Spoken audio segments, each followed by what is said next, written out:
Olha só, então, em relação a essa estrutura ainda, obviamente, quando a gente começa a querer entender o que é esse mercado, como que ele é representado e qual a velocidade de crescimento ou decrescimento, é inevitável. A gente sabe que existem grandes players nesse mercado. A gente chama esses grandes players de grupos consolidadores. De uma certa forma, a Roper foi uma das primeiras instituições ou consultoria a fazer esse levantamento, essa análise, e aí acabamos fazendo uma definição para esses grupos. Então, tem características para você ter listado 11 grupos hoje no Brasil, com referência a 2019, tá? Essas informações. A gente faz a leitura para 2019, nesse caso em específico, para fazer, porque tem toda uma questão metodológica. Então, quando a gente faz essa leitura, na referência 2019, a receita líquida desse setor praticamente era de 54,6 bilhões de reais. E aí é interessante entender que se esse montante lá, a gente acaba trazendo nessa estrutura toda a evolução histórica dessas estimativas Roper, a gente tem uma possibilidade, né, nesse processo de inferência, de encontrar quedas para esse tamanho de mercado, para 2020, que viemos agora, obviamente, e 2021.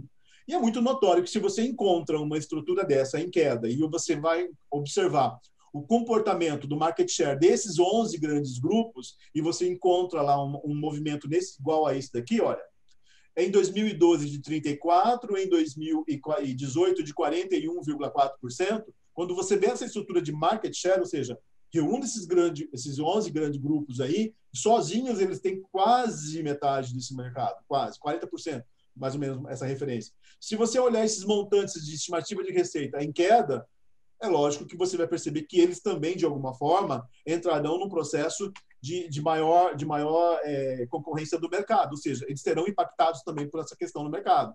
Então, quando você encontra um grande grupo, de uma certa forma, também sendo impactado no mercado, é óbvio que a reação para o mercado ela vai ser, de uma certa forma, mais ostensiva. E logo, a gente vê todo um mercado, como observamos muito 2018, 2019, 2020, numa agressividade muito maior, acabando em muitas situações, brigando-se muito por preço e da promoção. Tá? Aquelas informações de valores de mensalidade trazem muito isso.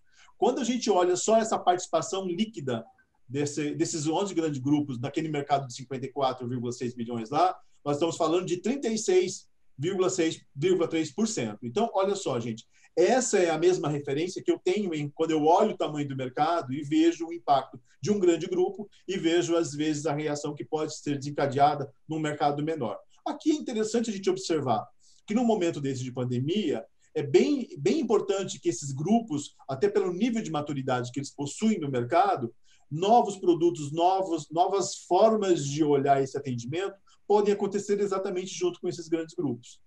Advindo desses grandes grupos, por exemplo, quando você vê alguns desses grupos se aproximando muito de edtechs, ou então fomentando a questão das edtechs, para trabalhar uma questão de atendimento muito mais escalável, até certo ponto, dentro do seu mercado.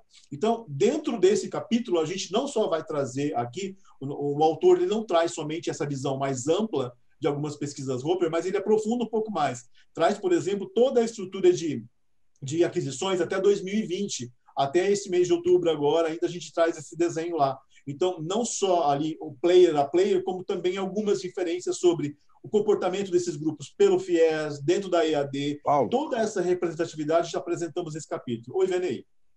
Interessante que você falou. Ontem à noite, eu estava trabalhando com o computador ligado na Globo News, isso era quase meia-noite, e entrou uma campanha em vídeo muito forte daquela consultora financeira Empíricos, junto com uma universidade do Rio de Janeiro, lançando um curso de pós-graduação para formar dealers do mercado financeiro.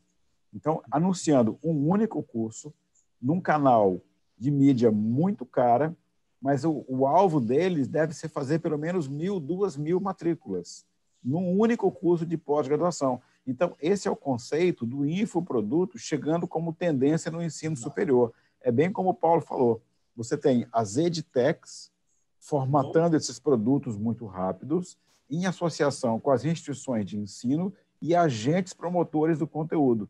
Então, ontem à noite foi um exemplo cristalino disso que o Paulo está falando. Então, você tinha uma edtech que monta o pacote do curso, você tem uma grande empresa do mercado financeiro que tem interesse em formar pessoas naquela área e uma universidade, e fazendo uma campanha milionária na televisão. Então, esse é um desenho muito novo, é uma inovação, é uma das macro tendências do pós-Covid.